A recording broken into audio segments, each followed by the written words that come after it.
퀴즈를 하나 내겠습니다. 1947년입니다.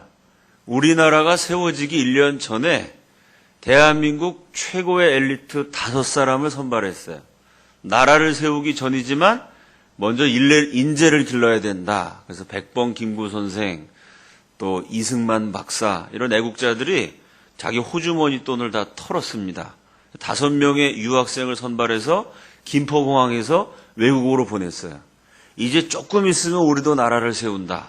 대한민국이란 나라를 건국하게 됐는데 너희들이 우리보다 훨씬 앞서 있는, 또 그 나라는 당장 대한민국에 필요한 그 기술을 전수해 줄 수 있는 나라입니다.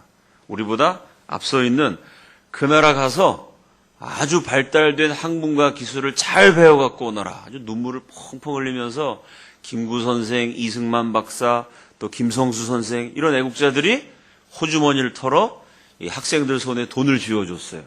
그 5명의 대한민국 건국되기 1년 전에 유학생을 보냈습니다. 퀴즈. 그 학생들이 어느 나라로 공부하러 갔을까요? 네? 미국이요? 미국일 것 같은데 미국은 우리보다 너무 많이 발전했기 때문에 미국에 있는 거 배워봤자 그 당시 한국에 별로 소용이 없었겠죠. 우리가 당장 쓸 수 있는 기술을 가진 아주 잘 사는 나라, 한국과는 비교도 못할 만큼 어딜까요? 독일. 독일도 우리보다 한참 앞서 있었죠. 어딜까요? 중국? 중국은 공산주의 국가였죠? 파키스탄입니다. 파키스탄이 그때 한국보다 훨씬 잘 살았어요. 여기 학생들 가운데 파키스탄 유학 가고 싶으신 분?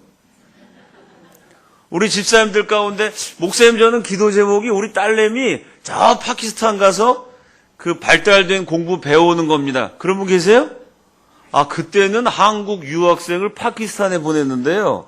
지금은 파키스탄 사람들이 한국에 와서 한국 사람들이 안 하려는 힘들고 어렵고 더러운 3D 업종 일을 해요. 전세가 바뀌었어요. 퀴즈 하나 더 내죠. 박정희 대통령이 처음에 대통령 한번 하시고 두 번째 또 대통령 나오실 때 공약을 내걸었어요. 내가 눈부시게 한국 경제를 발전시킨다.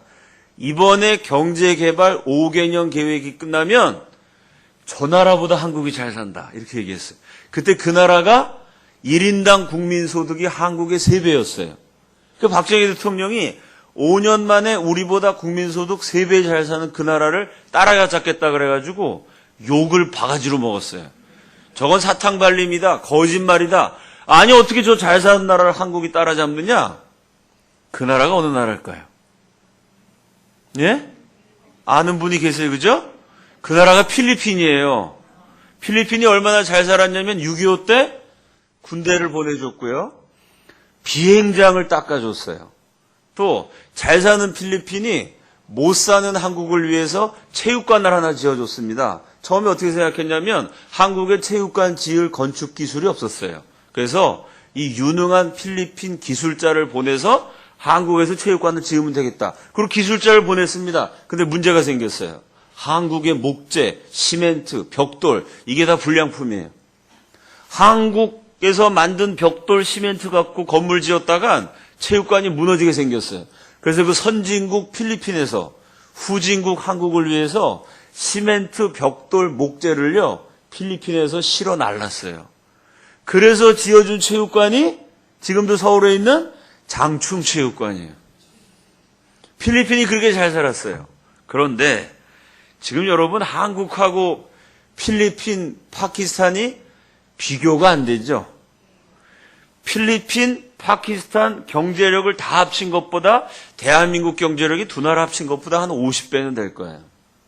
지금 비교도 안 될 만큼 한국을 발전했어요. 그러면 필리핀만도 못하고 파키스탄만도 못해가지고 파키스탄으로 유학생을 보냈어요. 필리핀보다 잘 살 수 있다. 박정희 대통령이 얘기했다 그냥 욕을 바가지로 먹었어요. 근데 한국은 왜 이렇게 발전하고 필리핀, 파키스탄은 우리보다 훨씬 잘 사는 나라가 왜 아주 지금 그렇게 뒤처졌을까요? 전 세계 역사학자들, 경제학자들이 공통적으로 내린 결론, 한국에는 이승만이 있었기 때문이다. 이승만 대통령의 위대한 업적입니다. 자, 어제까지는 이제 첫날은 제가 대한민국 건국의 첫 번째 기독교 국가로 건국됐다는 말씀을 드렸어요.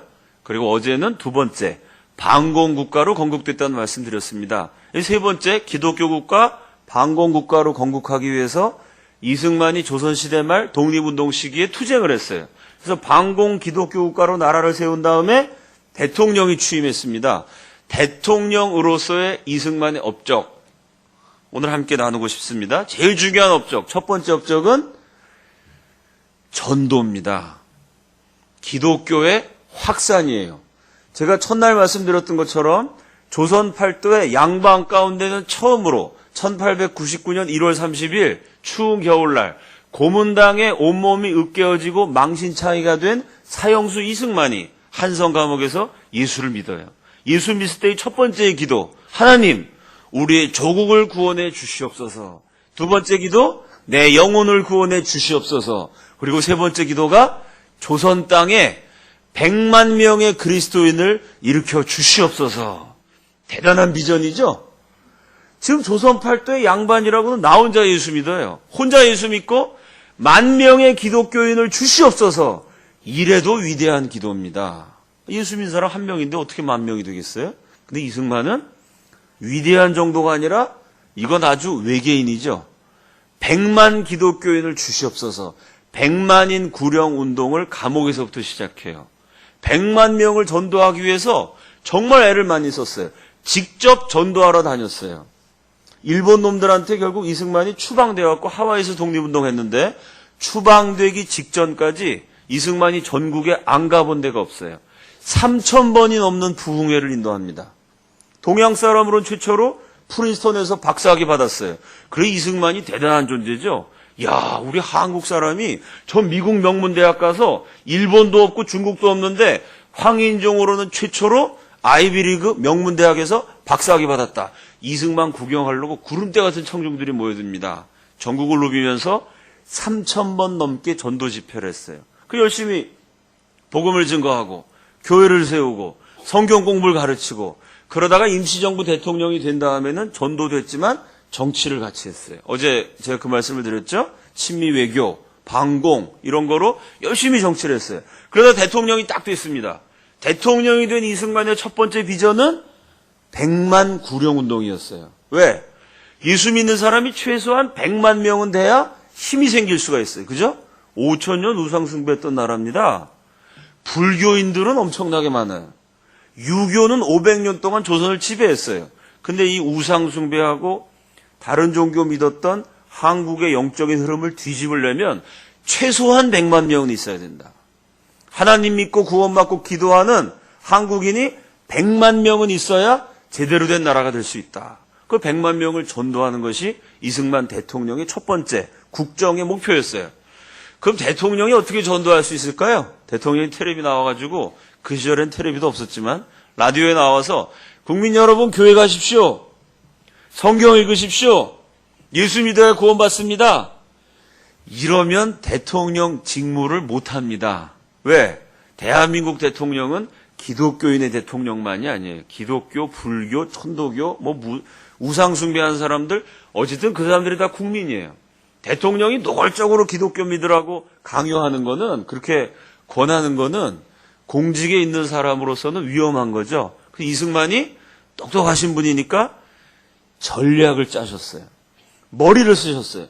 국민들한테 직접 기독교 믿으라 그러면 불교 믿는 사람들이 막 항의하고 데모할 테니까 나라가 어려워져요. 그럼 어떤 방법을 썼느냐? 국민들이 자연스럽게 예수 믿을 수 있도록 요소에 복음을 들을 수 있도록 목회자를 배치했어요. 제일 중요한 게 뭐냐면 그 당시 6.25 전쟁하고 그랬으니까 한국 남자는 다 군대 가요. 군대에 군목제도를 만들었어요.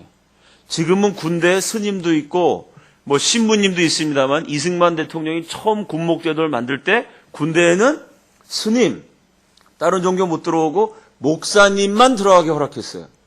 그럼 전쟁하다가 군인들이 얼마나 마음이 힘들고 어렵겠어요. 마음이 괴로울 때 목사님들이 복음을 증거해요.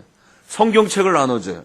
그러니까 한국 사람은 군대 가면 무조건 목사를 만나 복음을 듣게 돼요. 군대에는 군목, 학교에는 교목, 몸이 아파서 병원 가면 원목, 교통사고 나왔고 경찰서 가면 경목. 혹시 살다가 죄를 지어서 형무소 가면 형목. 한국 사람들이 살아가는 길목길목에 그 당시 목회자도 별로 없던 시절이에요. 목사님을 다 배치했어요. 그리고 성경을 나누어 주게 했어요. 그러니까 군대를 가든 경찰서를 가든 학교를 가든 병원을 가든 심지어 형무소에 가든 거기 목사님이 다 있어요. 자연스럽게 국민들로 하여금 복음을 듣게 만들었어요. 왜? 강요할 수는 없잖아요.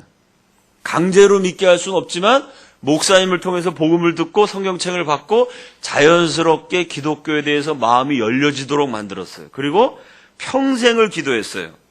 또 기독교 신문을 만들고 방송국을 설립했어요. YMCA 기관 같은 것을 국가 재정으로 지원했어요. 어떻게 지원했느냐? YMCA에서 젊은이들이 수영도 배우고 영어도 배우고 노래도 배워요. 우리 한국 젊은이들 교육시켜야 되니까 YMCA 교육 예산으로 지원하라. 그럼 YMCA는 기독교 기관이거든요. 젊은 사람들이 와서 수영하다가 목사님 만나서 전도를 받아요. 영어 배우다가 영어를 어떻게 배우냐면 영어 성경으로 영어 공부를 해요. 노래 배우는데 찬송가, 영어 찬송가 이런 거 배우다가 자연히 기독교인이 돼요. 이렇게 자연스럽게 국민들이 예수를 믿을 수 있도록 여러 가지 지혜로운 제도를 다 만들어놨어요. 그러니까 국민들이 기독교가 뭔지도 모르다가 군대에 가서 YMCA에 가서 방송을 듣다가 이 기독교가 이게 괜찮은 거구나. 내가 하나님 믿어야 되겠다. 예수 믿는 사람이 점점 늘어나요. 그래서 이승만이 23살 때부터 1899년부터 100만 기독교인을 주시옵소서라고 기도했어요. 근데 이승만이 대통령에서 물러나던 1960년 이승만의 나이 85세가 됐을 때 무려 62년 동안 하루도 빼놓지 않고 100만 명이 예수 믿고 구원받게 하여 주시옵소서 기도했는데 그게 62년 만에 응답이 돼서 1960년 아시아 국가에서는 유례가 없을 정도로 한국이 기독교인 숫자가 100만 명을 돌파해요. 기도하면 하나님이 들으시는 줄로 믿습니다. 그래서 연세대학교 석좌 교수이신 유영익 박사 논문 가운데 논문 제목이 이렇게 되어 있습니다. 한국을 아시아 굴지의 기독교 국가로 발전시킨 세기적 전도자 이승만. 위대한 정치가이지만 이 한국이라는 5,000년 우상 숭배했던 나라를 기독교 국가로, 그것도 100만이 넘는 지금 100만 넘어서 지금 1000만이 됐죠? 아시아에서는 이런 1000만 명씩 예수 믿는 나라 찾아보기 어려워요. 우리보다 복음을 200년, 300년 먼저 받아들인 나라도 가보면 기독교인 많아야 10만, 20만이에요. 한국을 아시아 굴지의 기독교 국가로 만든 세기의 전도자, 대통령이면서 동시에 위대한 전도자였던 분이 이승만입니다. 첫 번째가 복음 전도. 두 번째 이승만의 업적이 토지개혁입니다. 자, 우리 화면 한번 보여주시죠. 나왔나요? 예. 제가 박물관에 갔다가 조선시대 문서를 하나 발견했어요. 한문으로 쫙 썼는데 제가 다행히 알아볼 수 있는 쉬운 한문이었어요. 위에 뭐라고 썼냐면 파는 사람, 김아무개, 사는 사람, 이아무개, 이 물건을 거래했던 영수증이에요. 사는 사람, 파는 사람, 그 다음에 파는 물건, 그래놓고 한문으로 수개 이렇게 썼어요. 앞에 제가 수개라는 말은 제가 붙인 말입니다. 여러분 수개라는 게 뭘까요? 조선시대 선비들이 한글을 안 쓰고 한문으로 써갖고 수개인데요. 요거 한국말로 읽으면 숙회가 됩니다. 숙회. 숙회가 뭐죠? 남자 개죠. 순놈 개를 숙회라 그러죠. 이해가 되시죠? 그 또 하나 문서를 보니까 파는 물건이 뭐라고 되어 있냐면 암개라고 적혀 있어요. 숙회, 암개, 숙회, 암개 이런 문서가 쫙 쌓여 있어요. 우리 선조들이 이렇게 개 장사를 열심히 했을까요? 맨날 개만 팔았을까요? 그게 아니고요. 수개, 이게 뭐냐면은 남자 노예예요. 남자 상놈을 양반들이 사고 팔 때 수개라 그랬어요. 여자 계집종을 사고 팔 때 암개라 그랬어요. 사람이 아니라 개예요. 이게 유교국가죠. 양반 상놈 사람을 차별합니다. 1894년 갑오경장이라는 게 일어나가지고 법적으로 양반 쌍놈 제도가 폐지돼요. 1894년에 고종황제가 나와서 이제부터 조선에는 양반도 없고 상놈도 없다. 법으로는 그렇게 정했어요. 그러나 8.15 해방 이후까지 양반 쌍놈 제도는 남아있어요. 그러니까 어떻게 할 수 있느냐? 1920년대에 전라도의 어느 지주가 일기를 썼어요. 설날이 됐는데 이 사람이 양반이었던 사람. 근데 1894년 양반 쌍놈 제도가 법적으로 없어졌으니까 옛날 양반이에요. 법적으로는 양반 쌍놈 차별이 없어야 되는데 옛날 양반이었던 사람의 집에 옛날 상놈이었던 사람이 세배하러 와요. 근데 이 양반이 나이가 몇 살이냐면은 20살이에요. 세배하러 오는 상놈은 60살이에요. 그럼 20살짜리가 60살 된 어르신한테 세배하러 가야죠. 근데 그 상놈 출신이 세배하러 와요. 세배하러 딱 오니까 양반이 이렇게 얘기해요. 자네 왔나? 어서 들어오게. 어디로 들어오란 걸까요? 세배 어서 들어와. 어디로 들어온 얘기예요? 안방으로 들어온 얘기 같죠? 그게 아니고 개거든요. 수개. 어서 들어와. 이거 무슨 얘기냐? 대문 열고 마당에 들어오라는 얘기예요. 그 60살 된 과거의 상놈이었던 분이 대문을 열고 마당에 들어와서 눈이 내리는데 설날 눈 내리잖아요. 춥잖아요. 눈을 맞으면서 마당 땅바닥에 엎드려서 절을 해요. 60살 된 과거의 상놈이 20살 된 새파랗게 젊은 과거의 양반이 그 세배를 딱 받고 일기를 이렇게 썼어요. 무슨 양반 쌍놈 차별이 없어졌다고 허튼 소리 하는 놈들 많지만 세월이 바뀌어도 세상이 달라져도 주종 간의 의리, 주인과 종의 의리, 양반과 상놈의 관계는 변하지 않는다. 기분 좋다고 글을 썼어요. 그러면 1894년에 법적으로는 양반 쌍놈 제도가 없어졌는데 왜 그 후로도 50년 지나도록 옛날 상놈이었던 연세 많으신 분이 새파랗게 젊은 양반들한테 절을 해야 됐을까요? 그게 뭐냐면 땅 때문에 그래요. 그때는 우리가 먹고 살 게 없어서 다 농사 짓고 살았거든요. 양반이 곧 지주입니다. 양반이 땅을 다 갖고 있어요. 그 상놈이 이렇게 얘기한다고 생각합시다. 이제 법적으로 우리가 평등합니다. 그럼 양반이 뭐라 그랬어요? 그래? 그럼 네가 알아서 먹고 살아. 양반들이 땅을 가지고 소작을 줬거든요. 소작을 뺏어버려요. 그럼 어떡하죠? 굶어 죽어야 돼요. 그러니까 법적으로는 차별이 없다. 말만 해도 말로 해결되는 게 아니죠. 에리 프롬이라는 심리학자가 이런 말을 했습니다. 빵이 없는 자유는 자유가 아니다. 당신 자유입니다. 그런데 먹고 살 게 없어서 굶어 죽어야 돼요. 그건 자유가 아니죠. 먹고 살 수 있어야 자유입니다. 그러니까 양반 상놈 제도를 폐지했어도 양반이 땅을 다 갖고 있어요. 그리고 옛날 상놈들은 소작농으로 일해야 돼요.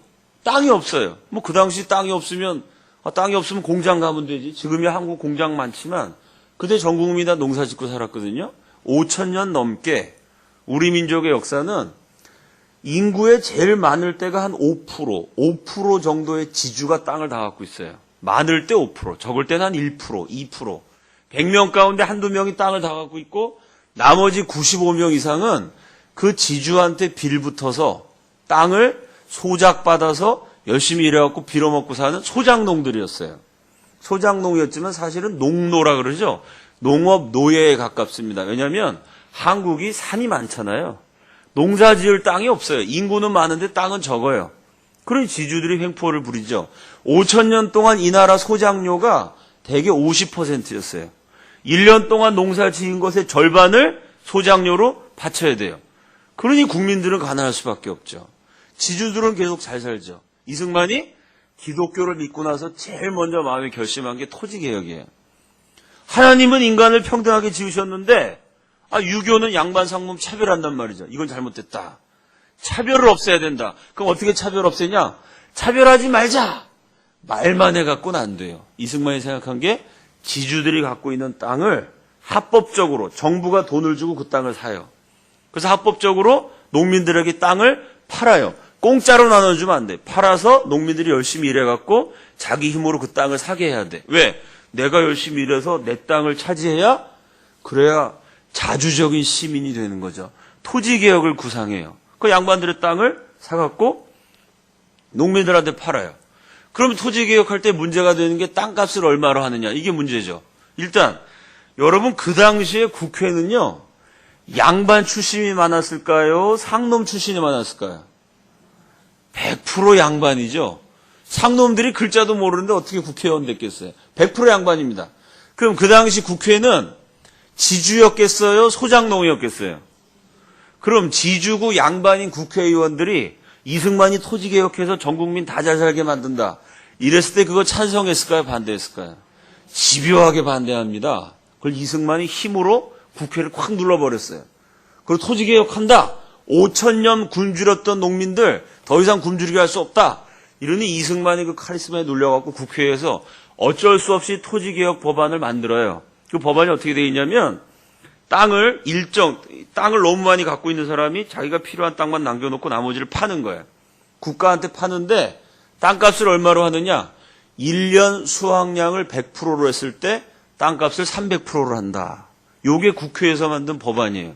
그럼 무슨 얘기냐면 1년에 소작료가 50%였거든요. 그거 300%면 5, 6, 30이죠. 6년 동안 소작료를 내면 7년째는 내 땅이 되는 거예요.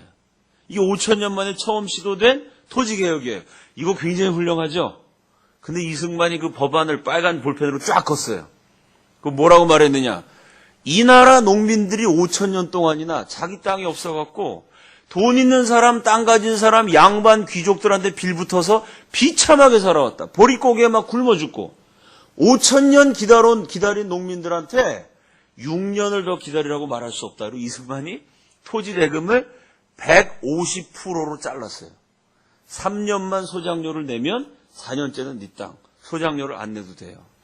이러니 국회에서 들고 일어나고 난리가 났겠죠. 데모하고 이승만 물러가라 난리가 났는데 이때 이승만이 독재를 했어요. 군인 경찰 동원해갖고 국회를 확 눌러버렸어요. 그래서 이승만이 독재자인 것은 맞아요. 그럼 그때 이승만이 독재를 안 하고 민주주의적으로 했으면 어떻게 할까요? 국민의 대표인 국회 의견을 존중합니다.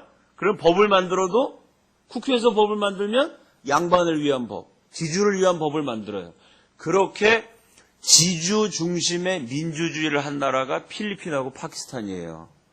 그래서 필리핀, 파키스탄은 아직도 못 사는 거예요. 필리핀 전 국토의 90% 이상을 5 가문이 다 갖고 있어요. 5 집안에서 땅을 다 갖고 있고 나머지 국민들은 거기서 소작농이에요. 노예처럼 일해요. 그러니까 5 집안만 잘 살고 나머지 전 국민은 못 살아요. 지금 비참한 나라가 됐어요. 파키스탄은 한술 더 떠요.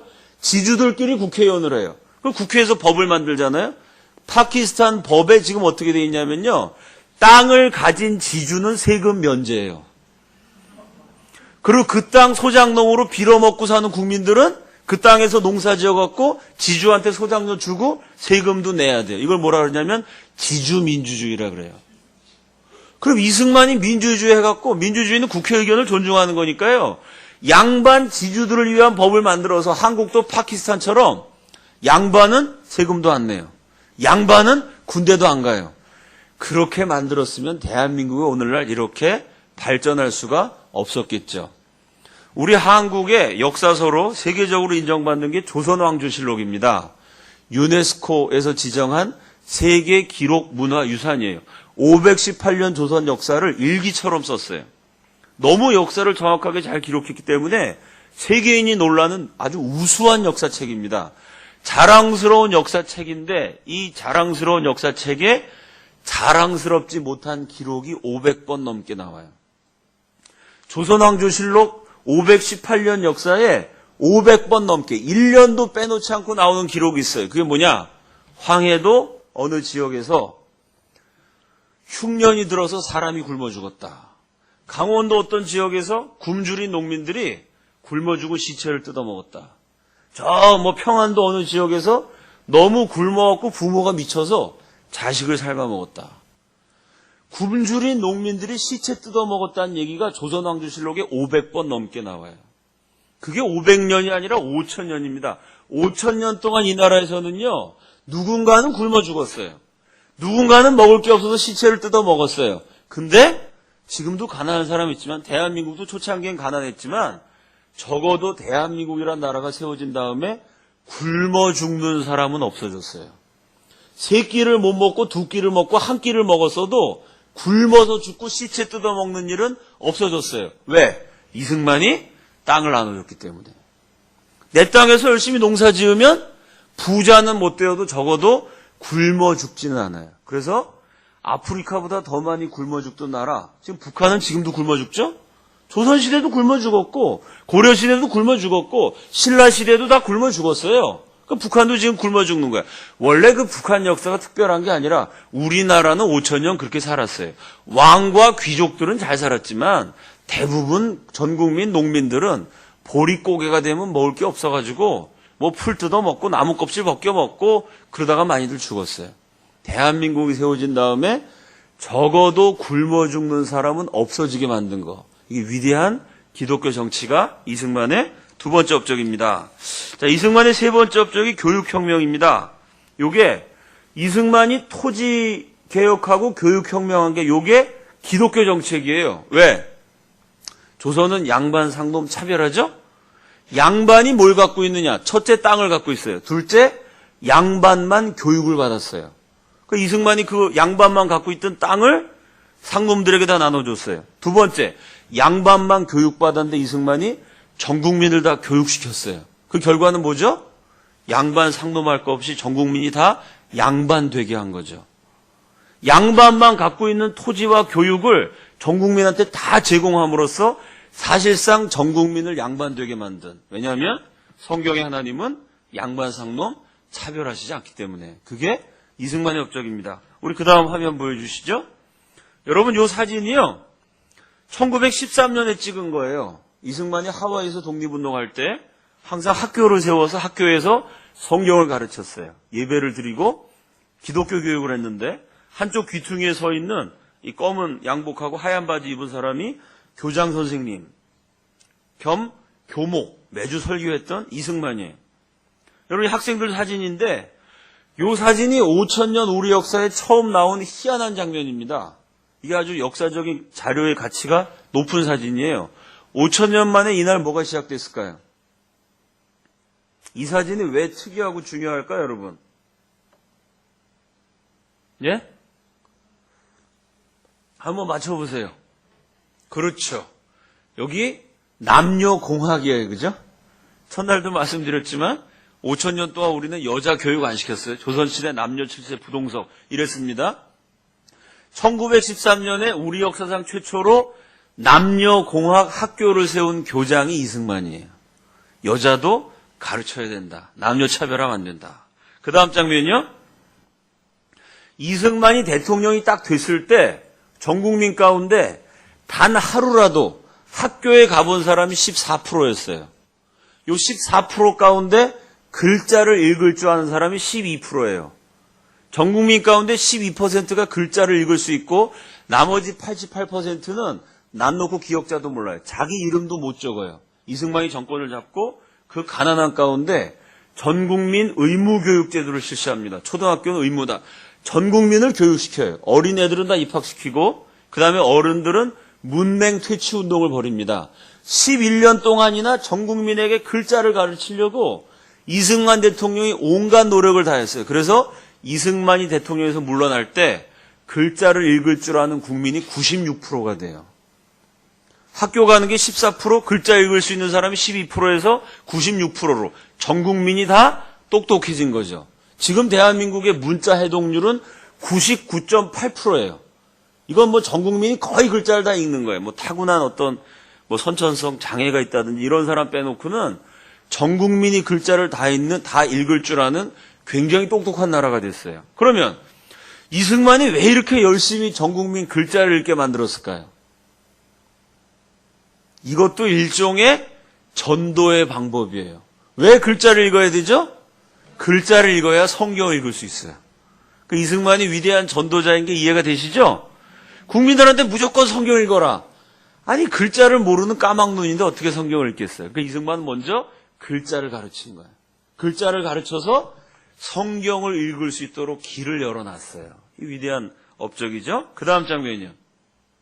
이승만이 대통령 됐을 때 조선 사람 가운데 그 중학교, 고등학교 유학 갔다 온 사람은 꽤 있었어요. 일본으로 중학교, 고등학교 유학 간 사람 많았는데 대학교 이상 해외 유학을 갔다 온 사람이 500명 미만입니다. 근데 이승만이 11년 동안 미국에만 세계 최강대국에만 2만 명을 유학을 보내요.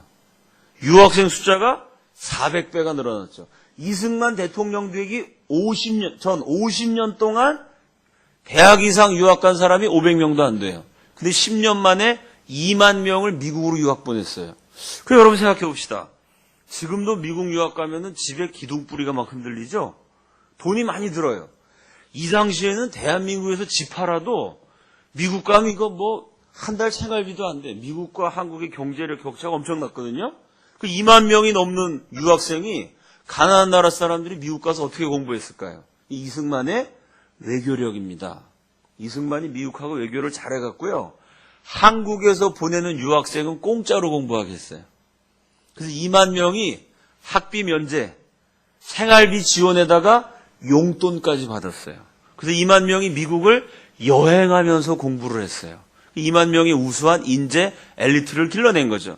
이때 이승만이 유학 보낸 사람들이 지금 한국 역사에 엄청나게 중요한 업적을 많이 남겨요. 이승만 장학금을 받고 유학 간 사람. 제가 언젠가 이승만이 유학생 보냈다 강연했더니 한 70이 넘으신 아주 노 대학 교수님이 눈물을 철철 흘리면서 강의 끝난 다음에 저를 만나재요. 뭐라고 그러시냐면 이승만 대통령이 보낸 마지막 유학생이 그분이래요.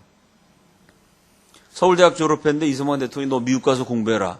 청와대로 불러가지고 장학금 주면서 안수기도를 해주셨대요. 대통령 할아버지가. 제일 먼저 장학금 주면서 이분한테 뭐라고 물어봤냐면은 너 예수 믿니?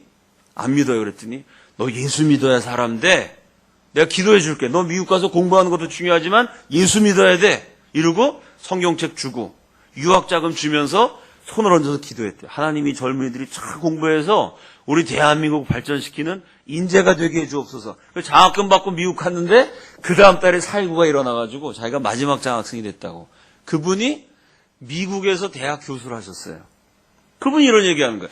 그 당시 한국처럼 못 사는 나라 유학생 출신인 내가 강대국 미국에 와서 대학 교수까지 되고 세계적인 학술지에다가 논문도 쓰고 이거 이승만 박사 나 장학금 줬기 때문입니다. 제 강연을 듣고 막 눈물 흘리면서 오시더라고요.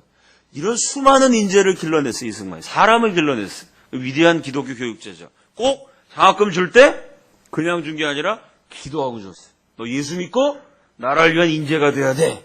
대통령 할아버지가 그렇게 얘기하고 유학을 2만 명이나 넘게 보냈어요. 이때 이승만의 장학금을 받고 유학 갔다 온 인재가 수도 없이 많은데 제일 대표적인 분, 그 다음 장면이요. 그게 박정희예요. 박정희 대통령이 이승만 박사의 장학금을 받고 소령 시절에 미국에 가요. 제가 미국에 있을 때 박정희가 공부했던 그 박정희 대통령이 박정희 소령이 머물렀던 그 미국 대학이 오클라호마 주에 있어요. 제가 거기 가봤어요. 박정희가 살던 기숙사도 제가 직접 보고 왔어요. 한 2년 정도 미국에 머물렀는데 이때 박정희가 미국 가갖고 굉장히 중요한 걸 많이 발견합니다. 왜냐면 미국은 숲이 우거져 있어요. 숲이. 그래서 박정희가 그때 미국 가서 두 가지를 결심을 해요. 미국을 딱 보고 야, 이 나라가 선진국이 되려면 먼저 이 산에 나무가 많아야 된다. 그때는 조선에 산에 나무가 없었어요. 비만 오면은 홍수가 나고 막 난리가 돼요. 박정희가 정권 잡자마자 박정희 대통령도 독재자였잖아요. 그죠? 전 국민을 막 식목일 제정해갖고 군인들 막 강제로 동원해갖고 산에 나무를 다 심게 했어요. 그래서 지금 대한민국이 세계의 4대 조림국가예요. 이 박정희의 위대한 업적입니다. 물론 독재해갖고 강제로 하신 건 좀 무리하긴 했어요. 막 강제로 나무 안 심으면 뭐 때리기도 하고 뭐 이건 잘못하셨는데 그렇게 해서라도 나무를 많이 심은 건 대단한 업적이에요. 또 하나 미국 가보니까 그때 미국이 고속도로가 잘 뚫려 있어요. 박정희가 그때 야 나라가 잘 살려면 고속도로를 놔야 된다. 소령 때 그 생각을 처음 해요. 왜? 미국의 고속도로를 따라 박정희가 여행을 해요. 그러면서 야 고속도로가 이렇게 좋은 거구나. 우리 한국에도 고속도로가 있어야 되겠다. 미국에서 처음 그 생각을 했다가 나중에 정권을 잡고 독일에 가서 히틀러의 아우토반을 보죠. 히틀러가 만든 그 근사한 무제한 고속도로를 보고 당장 고속도로 지어야지 이러고 박정희 대통령이 뚫은 게 경부고속도로죠. 그러면 박정희가 산에 나무를 많이 심었는데 그 나무를 많이 심어야겠다는 생각을 어떻게 하게 됐냐면 미국 가서 하게 됐어요. 그 누가 미국 보내줬냐면 이승만이 보내줬어요. 여러분 이 산에 나무 심는 게 이게 굉장히 중요합니다. 탈북자들이 한국 와갖고 제일 부러워하는 게 그거예요. 제가 구출한 탈북자들을 북한을 탈출해서 만주벌판에서 여기저기 팔려댕겨요. 그러다가 어떻게 도움을 받아갖고 대개 한 2만 5천 명 탈북자가 왔는데 그 중에 90%는 한국 교회가 기도하고 헌금해서 구출한 거예요. 뭐 인터넷에서 교회가 썩었다 뭐 욕 많이 하는데 그래도 탈북자 구출한 데는 기독교밖에 없어요. 성도들 헌금으로 2만 5천 명 가운데 한 2만 명 이상 90%를 구출했어요. 그러면 그 친구들이 중국에 탈출해서 제3국을 거쳐서 한국에 딱 도착해요. 인천공항에. 그리고 국정원에 가갖고 3개월 동안 조사를 받아요. 간첩인지 아닌지. 그래서 국정원 버스를 타고 처음 대한민국 땅을 달려요. 그럼 탈북자가 가만히 앉아있는 사람이 하나도 없대요. 전부 다 코가 창에 가다 붙어있어요. 이렇게 다. 창밖을 보는 거예요. 야, 이 대한민국 어떤 나라인가. 어떤 사람은 북한 탈출하고 한국 오는데 10년 걸린 사람도 있고요. 15년 걸린 사람도 있어요. 그러니까 이 내 나라 대한민국 어떤 나라인지 궁금해하고 다 창문을 쳐다본다는 거예요. 제가 물어봤어요. 한국에 딱 떨어져서 창밖으로 대한민국 봤을 때 제일 인상적인 게 뭡니까? 이렇게 물어봤어요. 제 마음속에는 야, 한국은 진짜 서울에 빌딩이 많네요. 한국은 자동차 진짜 많네요. 저는 이렇게 얘기할 줄 알았는데 탈북자 물어보면 한 반 이상 뭐라고 대답하냐면요. 와, 한국은 도로변에 왜 나무가 그렇게 많아요? 나무가 제일 인상적이래요. 탈북자 하나 저한테 뭐라 그러냐면요. 딱 가서 나무를 보는데 눈물이 나더래요. 그럼 뭐라고 얘기했냐면 야, 한국에선 저 나무 잎사귀만 먹어도 배부르겠다. 나무 잎사귀를 보고 먹을 생각을 해요. 왜? 거기는 나무 껍질 벗겨 먹고 살거든요. 먹을 게 없어가지고. 여러분 가운데 통영도 현대교회 오다 보면 이렇게 중간중간 나무가 있죠? 교회 예배 드리면서 오다가 야, 오늘 예배 마치고 저 나무 잎이나 좀 씹어 먹을까?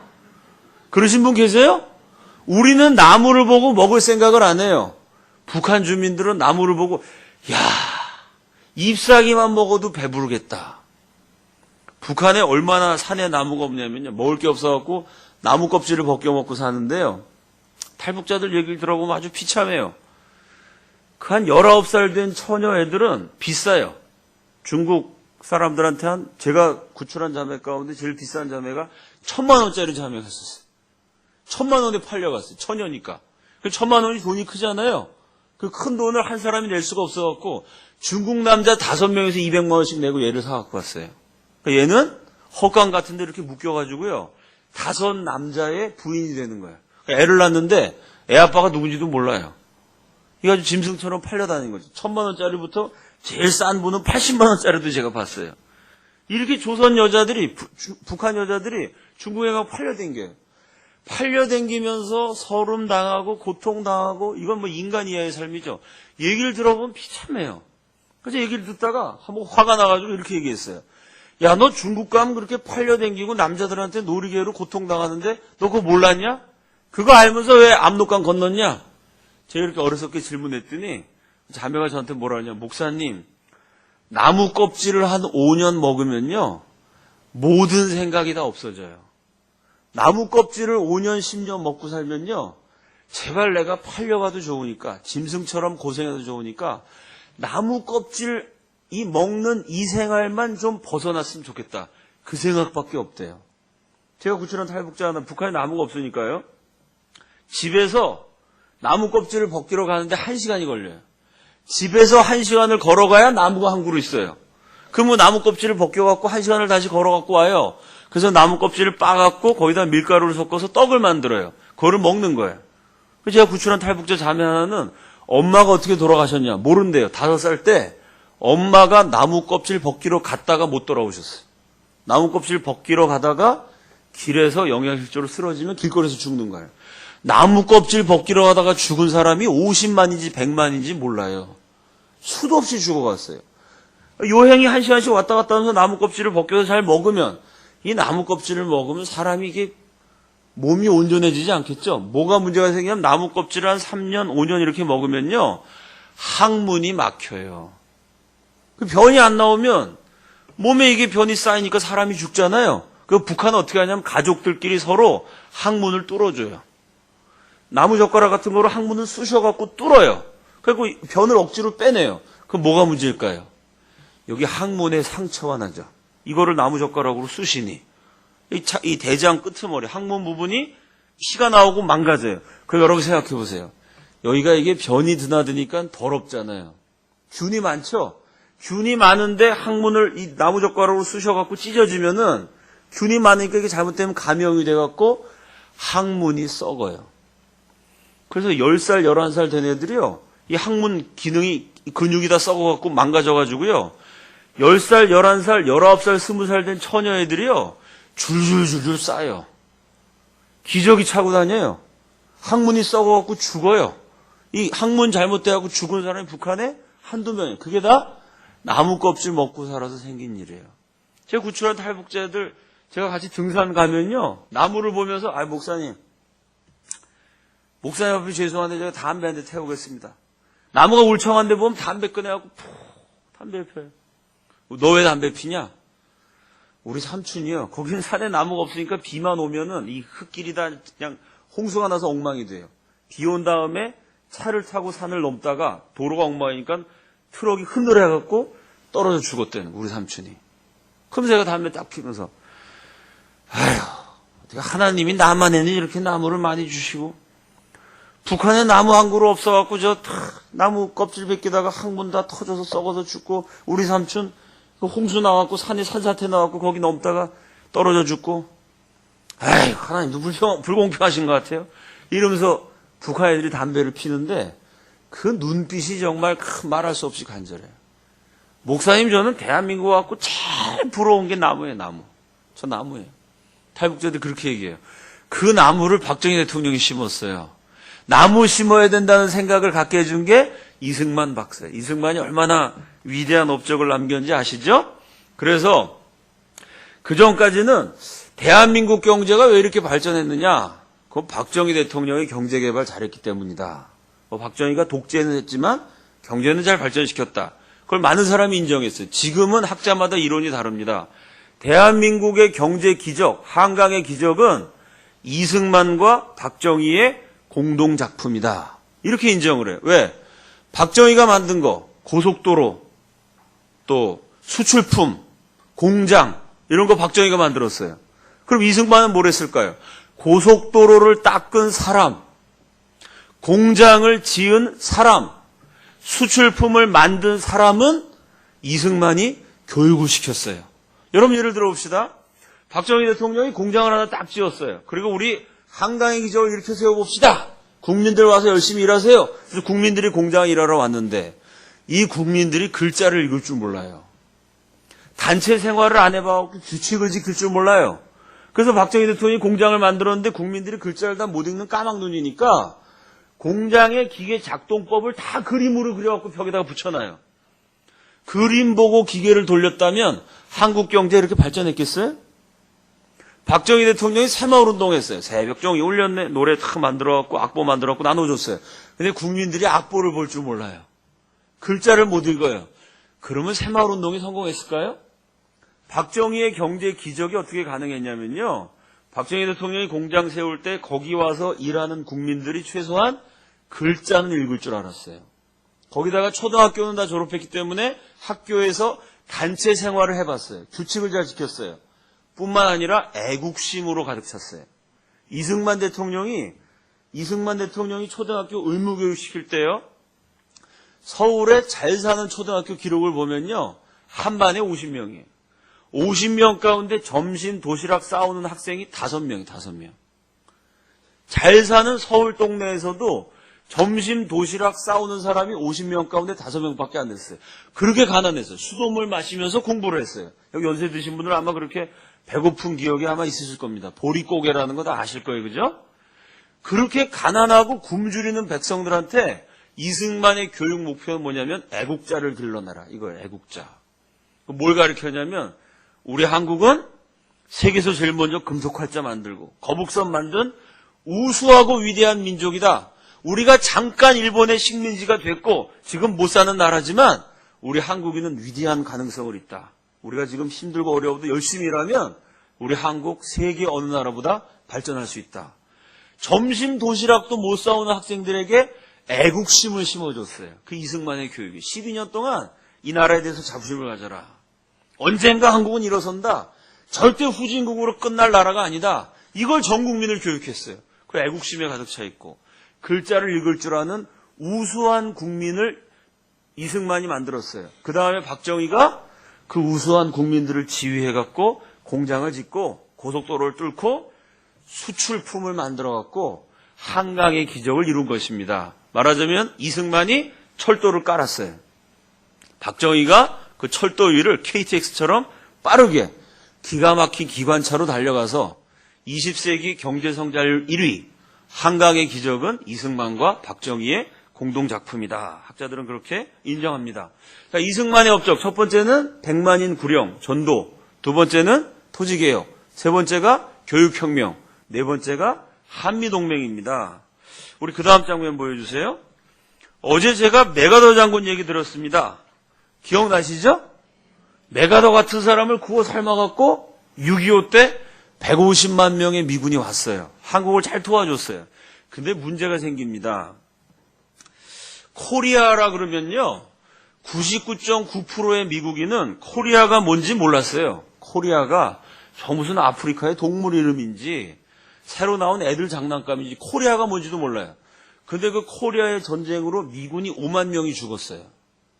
10만 명이 다쳤어요. 이러니 미국 사람들 가운데 여론이 나빠졌겠죠. 코리아가 뭐냐. 그 못 사는 코리아를 위해서 왜 우리 미국의 귀하게 기른 아들들이 5만 명이나 죽고 10만 명이나 다쳐야 되냐. 거기다 미국은 민주주의 국가니까 언론이 있는 그대로 보도를 다 해요. 미군 역사상 가장 비참한 패배, 그리고 미군은 항상 강한 나라니까 전쟁하면 돌격이거든요. 미국 역사상 가장 긴 최장거리 후퇴한 사건이 6.25 전쟁 때 장진호 전투예요. 장진호가 그 개마고원 옆에 있는 엄청 추운 데입니다. 개마고원 옆이니까 겨울에 심할 때는 기온이 영하 45도까지 내려간대요. 영하 45도면 이건 무시무시하게 춥죠. 그 영하 45도로 내려간 꽁꽁 얼어붙은 장진호에서 미국 해병대가 자기보다 인원이 병력이 10배 많은 중공군한테 포위가 돼요. 중공군 애들이 막 피리 불고 북치고 기습공격을 하는데 미군이 아주 거기서 공포에 사로잡혀요. 더군다나 그 장진호까지 진격했던 미군 병사 가운데 절반 이상은 미국의 따뜻한 남부 지역 출신이에요. 제가 미국 텍사스 따뜻한 지역에 살았는데 거기는요. 한 3년에 눈이 딱 한 번 와요. 3년에 눈이 1mm 와요. 1mm. 1년 내내 반팔 입고 다니거든요. 1년 내내 반팔 입고 다니는 미군 병사가 기온이 영하 45도 내려가니까 너무 추워서 미쳐요. 추운 데다가 중공군이 기습공격을 해요. 포위당했어요. 이상한 꽹가리 이상한 음악 틀어주니까 미군 애들이 미쳐요. 6천 명의 미국 해병대가 전사하는데 그 시체가 어떻게 발견됐냐면요. 빨개벗은 시체. 너무 춥고 무서워서 미쳐가지고 한겨울에 미군 병사가 빨개 벗고 호수로 뛰어들어가요. 빨개 벗고 숲으로 뛰어들어요. 그래서 중공군에 총 맞아 죽는 것이 아니라 미쳐갖고 얼어 죽어요. 빨개 벗고. 너무 춥고 무서우니까 뇌가 아주 마비가 돼버린 거죠. 그거를 미국 기자들이 다 찍어요. 그 미국 어머니나 미국 국민들이 볼 때, 야, 이거 고위 길은 참 아들들이 그 코리아를 위해 가갖고 얼어갖고 미쳐갖고 죽으니 이게 코리아를 위해서 이렇게 우리가 희생할 이유가 있냐? 전쟁 빨리 끝내야 되는 거 아니냐? 트루만 대통령 인기가 자꾸 떨어져요. 결국 트루만이 대통령이 못 나오고 그때 이 아이젠하워가 대통령이 딱 나와요. 아이젠하워는 노르망디 상륙작전이라는 걸 했죠. 들어보셨죠? 노르망디 상륙작전으로 2차 세계대전을 끝장낸 사람이에요. 이 사람 하여간 끝장내는데 은사가 있어요. 대영 제국이 세계 최강대국이었는데 대영 제국을 끝장낸 것도 아이젠하워예요. 히틀러의 독일 제국을 끝장낸 것도 아이젠하워예요. 2차 세계대전을 끝장낸 것도 아이젠하워. 그러니까 아이젠하워 대통령 딱 나와서 뭐라 그러냐면은 내가 끝내는 데는 은사가 있다. 전 세계를 대상으로 벌어진 2차 세계대전도 끝장을 냈는데 저 조그만 나라 한국에서 벌어진 한국전쟁은 내가 한 방에 끝낸다. 이래가 미국 사람들이 다 찍어줬어요. 한국전쟁 종식. 이게 아이젠하워가 대통령 되었던 중요한 공약이에요. 그러니까 아이젠하워가 대통령이 된 다음에 한국에 와갖고 일방적으로 통보를 해. 이제 전쟁 끝낸다. 그거 어떻게 끝내느냐? 뭐 미국이 중국을 이기지도 못했고 중국, 소련, 북한이 미국을 이기지도 못해. 서로 막 엎치락떠치락 고지전을 벌이고 있는데 아이젠하워가 어떻게 끝내냐면 일방적으로 휴전협정을 딱 맺고 전쟁을 끝내고 미군은 철수한다. 한국 땅은 한국이 지켜라. 그럼 두 가지 문제가 생겨요. 첫 번째는 전쟁을 하다가 휴전에 하면 쌍방이 서로 잡은 포로를 교환해야 돼요. 그러니까 인민군이 싸우다가 포로로 잡힌 사람은 휴전됐으니까 북쪽으로 보내야 돼요. 북한에서 싸우던 유엔군, 한국군은 남쪽으로 보내야 돼요. 그럼 서로 포로 교환하면 되는데 문제가 반공 포로들이 있었죠. 6.25 때 김일성이가 인민군을 막 보내는데 15살짜리 심지어 12살짜리 어린애를 군복을 입히고 총을 들고 싸우게 만들었어요. 왜? 너 전쟁 안 나가면 네 어머니 죽여. 네 아버지 죽여. 이러고 김일성이라는 놈이 15살, 14살짜리 어린애들을 총 들고 싸우게 만들었어요. 제 고향 강원도 춘천인데 거기 이제 이북에서 오신 분들이 많이 사는 동네예요.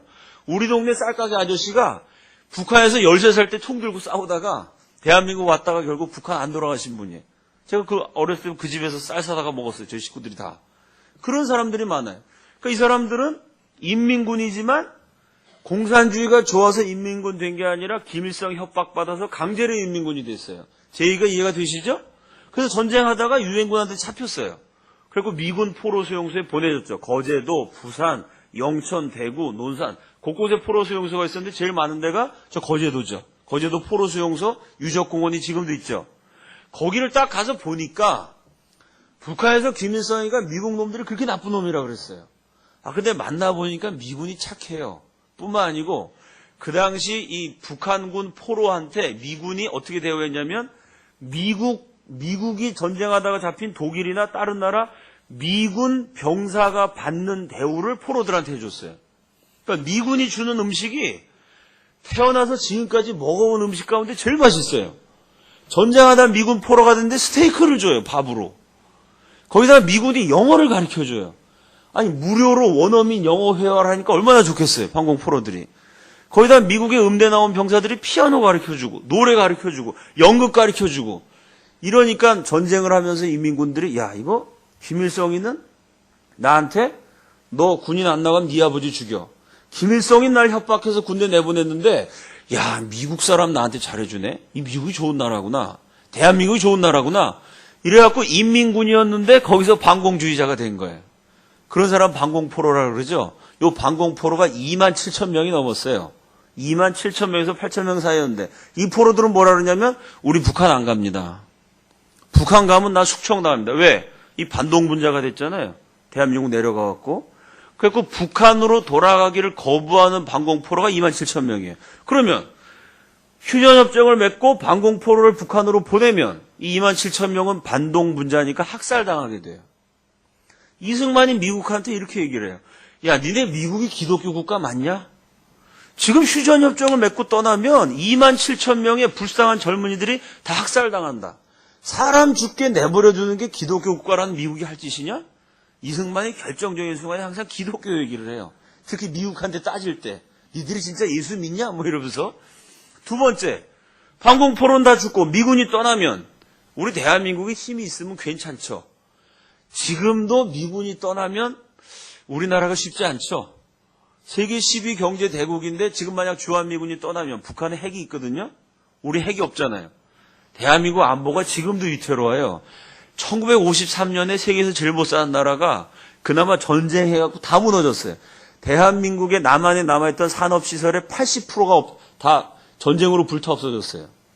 이런데 미군이 그냥 떠나버리면 북한군이 쳐내려오면 바로 공산화되죠.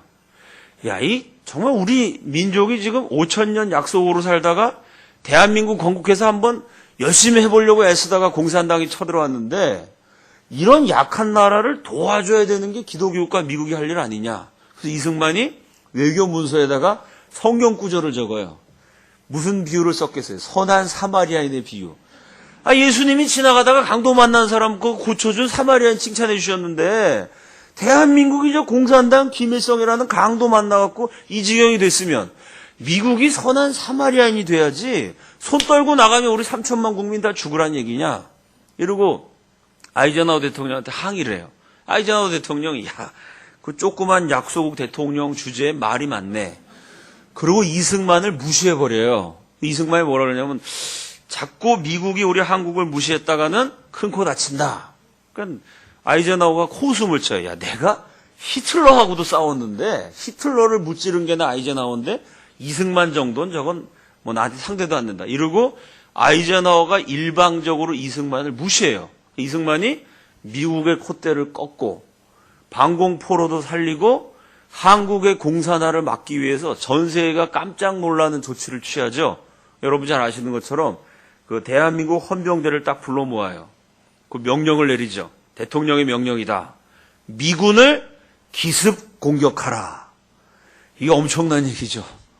아니 공산당이 쳐들어왔고 미국이 한국을 지켜줬는데 그 미국을 공격하라는 거예요. 단 죽이지는 말아라.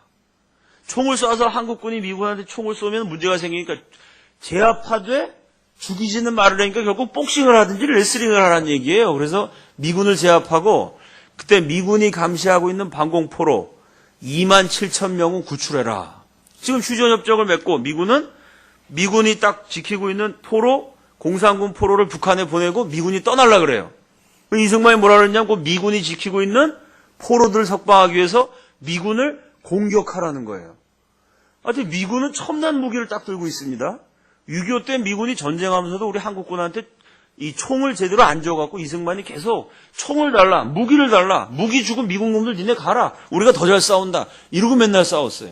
한국군은 무기도 없는데 미군은 첨단 무기로 무장하고 있는데 그거를 기습 공격해서 미군을 무력화시키라는 거예요.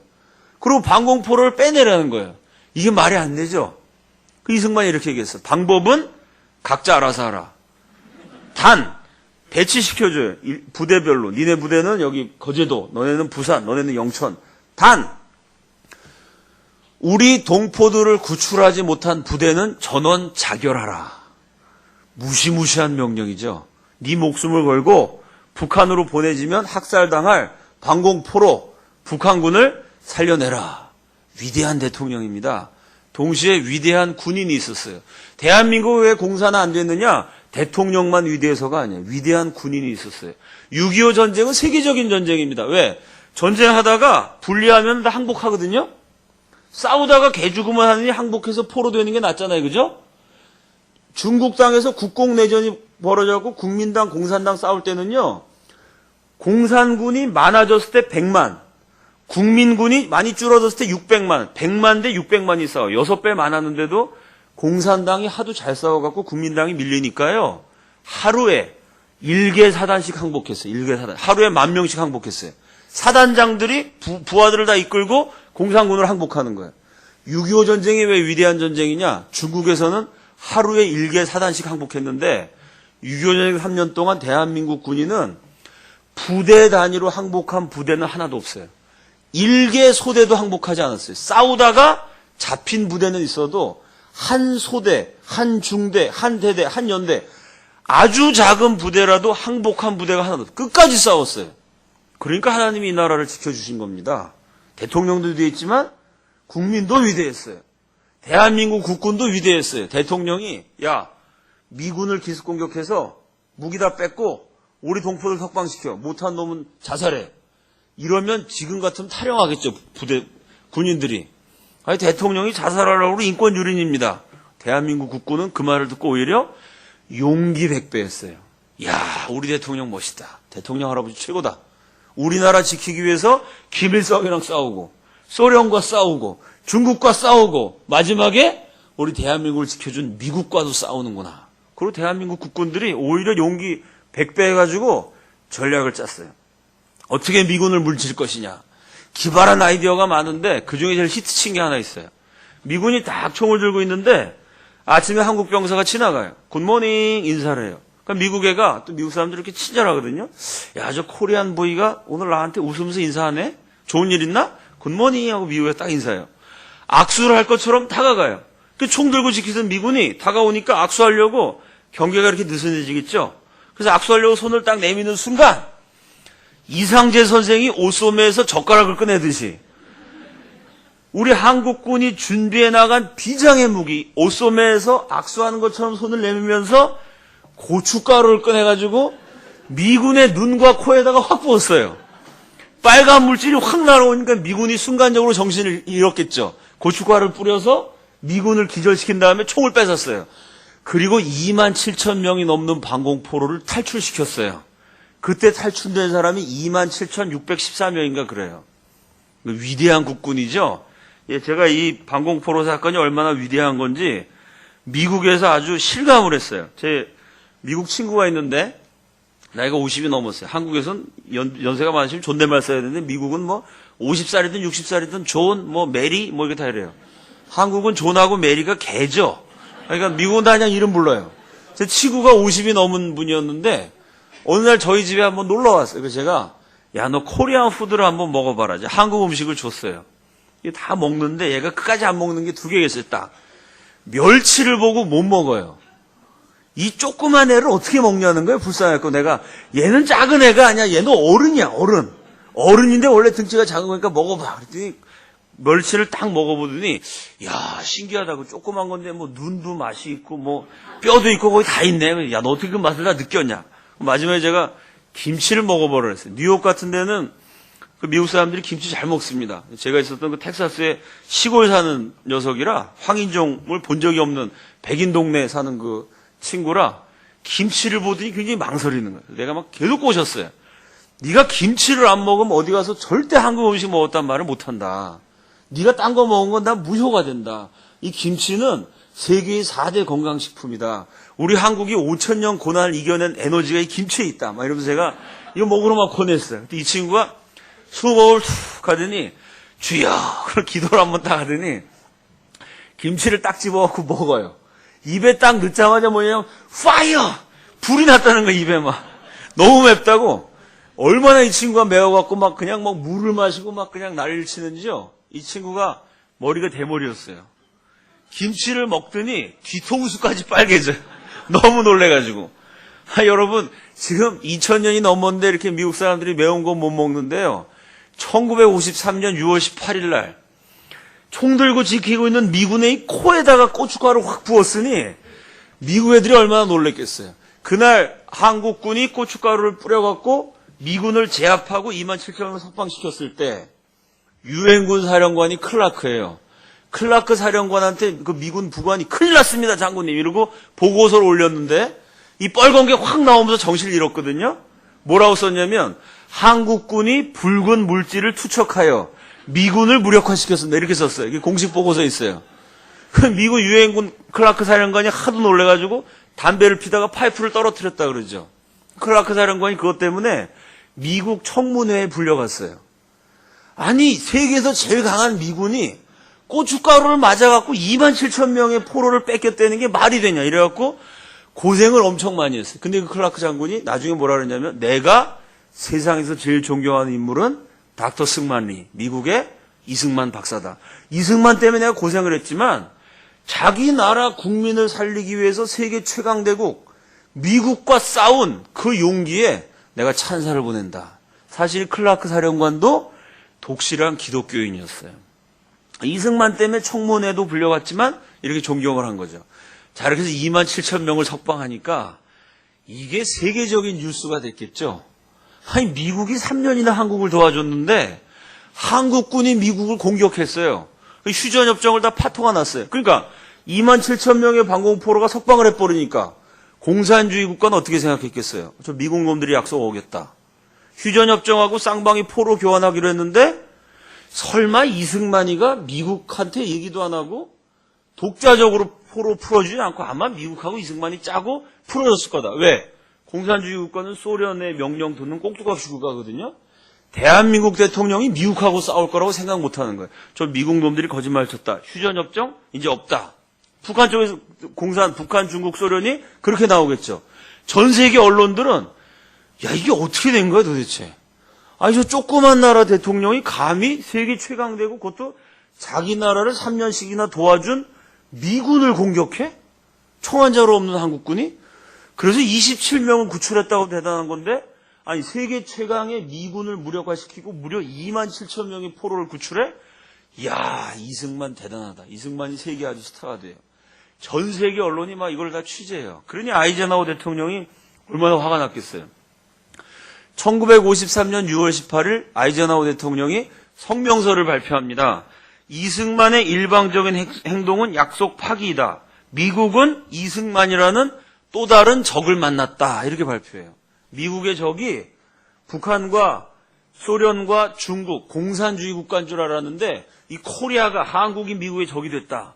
이렇게 성명서를 발표하고 아이젠하워가 군대를 보내갖고 이승만을 체포해버리려고, 이승만을 아주 암살하든지 아주 끝장내버리려고 실제로 검토를 했어요.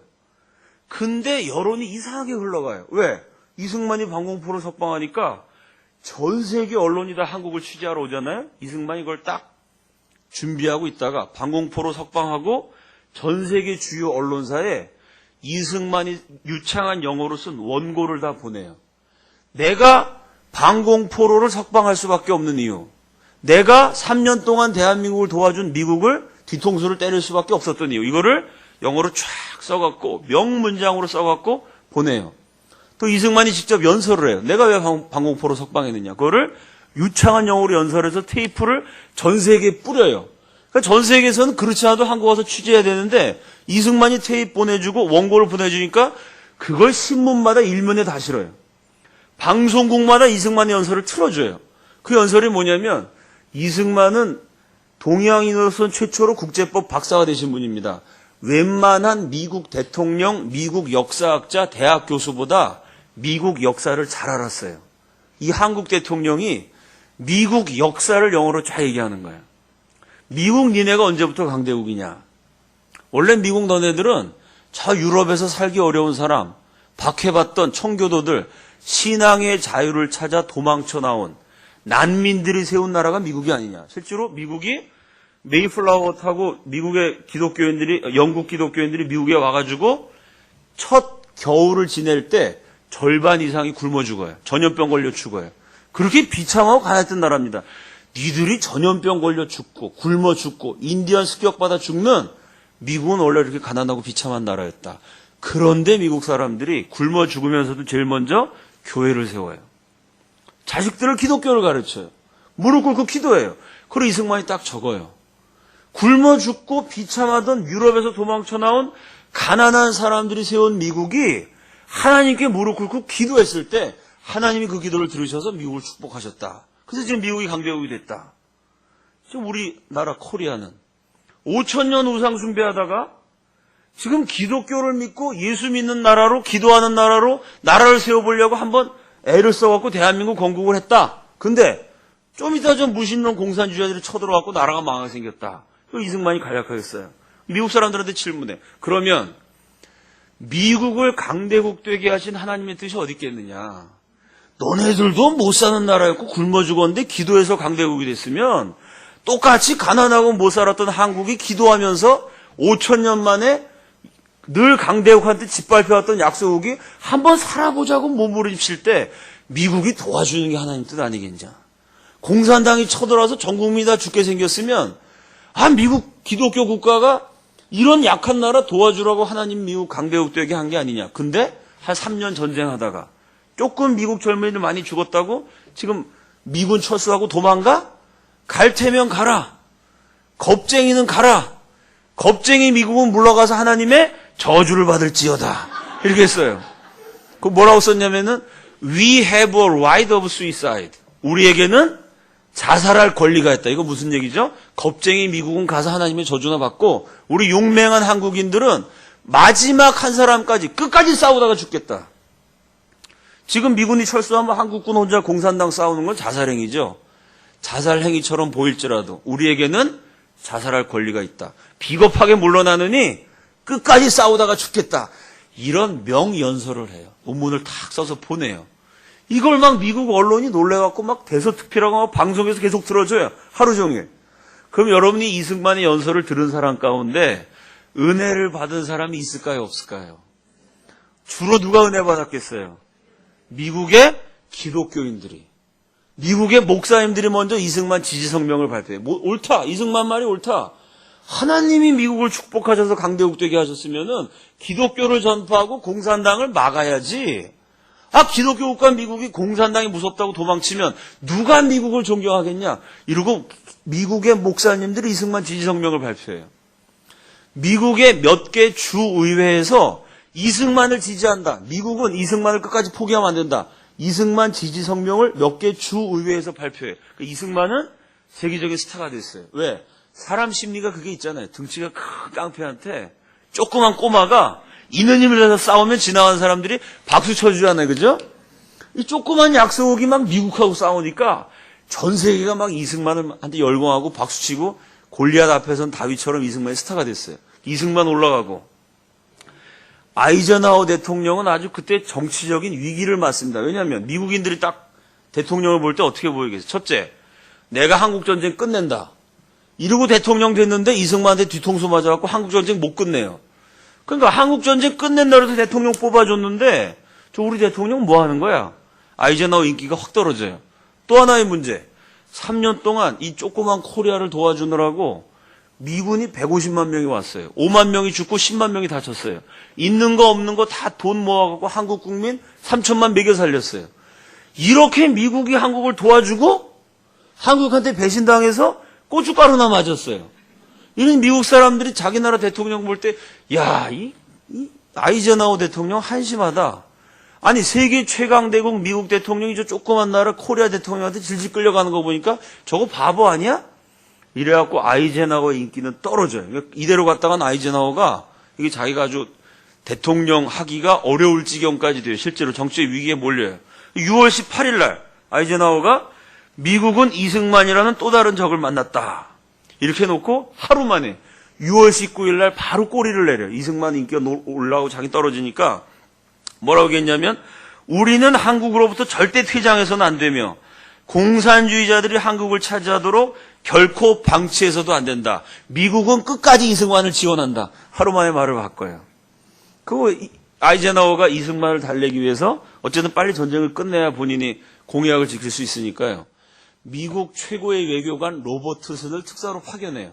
로버트슨이 미국 가기 전에 미국 정치 대학 교수들 쫙 모아놓고 모의 훈련을 해요. 아, 이승만이 이게 한국 대통령이 영어도 잘하고 학벌도 좋고 보통 사람이 아니니까 이승만이랑 회담하다가 밀리면 안 된다. 어떻게 하든지 이승만을 설득해서 미국의 요구를 관철시켜라. 그래갖고 학자들이 쫙 조언을 해줘요. 답안을 다 적어줘요. 이승만이 이렇게 질문하면 이렇게 대답해라. 그걸 학자들이 뭐라 하냐면 회담을 하자마자 책상을 손으로 쳐라. 책상을 땅 치면서 그럴 수 있습니까? 우리 미국이 한국을 3년이나 도와줬는데 고춧가루나 뿌리고 배신 때리고 그게 뭡니까? 라고 이승만이 처음에 길을 꺾어야지. 그렇지 않으면 그 노인네가 아주 보통이 아니다. 아이젠하워가 그걸 다 배우고 미국 최외교관이니까 출장증을 끊어요. 5일. 내가 5일이면 이승만을 구워 삼고 조약을 체결하고 한국으로 돌아온다. 결국은 20일 만에 돌아가게 되죠. 그 로버트슨이 이승만을 딱 와갖고 만나요. 그 경무대에서 둘이 로버트슨 이승만 회담을 합니다. 그러니까 로버트슨이 미국에서 연습한 그대로예요. 책상을 딱 치면서 그럴 수가 있습니까? 하면서 화를 막 내면서 이승만이 뭘 잘못했는지 30분을 쫙 얘기해요. 외운 그대로. 이승만이 같이 대들고 싸울 줄 알았는데 가만히 있어요. 그렇습니까? 알겠습니다. 가만히 있어요. 30분 딱 얘기하더니 이승만이 이렇게 질문해요. 지금 특사의 말은 잘 들었는데 제가 한 말씀 드려도 될까요? 이래요. 뭐 입이 있으면 해보십시오. 딱 로버트슨이 그랬더니 이승만이 갑자기 창밖을 물끄러미 봐요. 경무대 앞에 숲에 까치가 앉아있다가 이승만이 딱 쳐다보니까 까치가 날개를 펴고 하늘을 촥 날아가요. 갑자기 이승만이 그걸 딱 가리키면서 저 한국 새입니다. 저 새가 보이십니까? 보이죠. 저 새를 한국말로 까치라고 합니다. 한번 발음해 보시죠. 까치. 이 사람이 까치 따라해요. 한국을 가리키더니 이승만이 이렇게 얘기해요. 저 까치를 잡아서 새장 안에 가두어 놓는 것과 하나님이 까치를 지으신 모습 그대로 날개를 펴며 창공을 날아가게 풀어주는 것과 어느 게 더 아름답습니까? 새를 잡아갖고 새장에 가둬 놓는 게 아름답다고 말한 미친놈 없겠죠? 로버트슨이 날개를 펴고 날아가는 게 아름답습니다. 대답해요. 이승만 이렇게 대답해요. 이렇게 또 얘기를 해요. 한낱 미물인 저 까치도 하나님이 지으신 모습 그대로 자유롭게 살게 내버려 두는 게 아름답습니다. 근데 2만 7천 명이나 되는 우리 동족 반공포로를 감옥에 가둬놨다가 북한 보내서 학살시키는 것보다 저 새 한 마리도 풀어주는 게 아름답다면 2만 7천 명의 우리 불쌍한 젊은이들 풀어주는 게 그게 더 아름답지 않겠습니까? 나는 과연 이것이 하나님의 뜻인지 아닌지 너무 고민이 돼갖고 일주일을 기도해보고 하나님이 허락하시는 하나님의 뜻이라고 판단이 되어서 결론이 지어서 일주일 기도해보고 포로를 석방하기로 했습니다. 그리고 이승만이 질문해.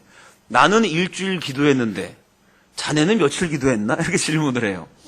그 로버트슨이 미국에서 이승만이 이렇게 질문하면 이렇게 대답하라. 이걸 다 공부를 했어요. 근데 거기에 자네는 며칠 기도했나? 이런 질문은 없어요. 로버트슨이 순간 당황해가지고 글쎄 뭐 제가 요새 바빠갖고 기도를 제대로 못했대. 이승만이 책상을 치면서 화를 내요. 그러니까 지금 미국이 엉망진창이라고. 그러면서 미국 역사를 쫙 얘기해. 니네가 언제부터 강대국이냐. 원래 니네 가난하고 헐벗은 이민자들인데 너희 선조들이 기도해갖고 하나님 미국 축복하신 거 아니냐. 근데 지금 너도 특사로 오는데 아니 우리 대한민국의 운명이 걸린 일을 약소국의 운명이 걸린 일을 강대국 외교관이 오면서 기도도 안 해?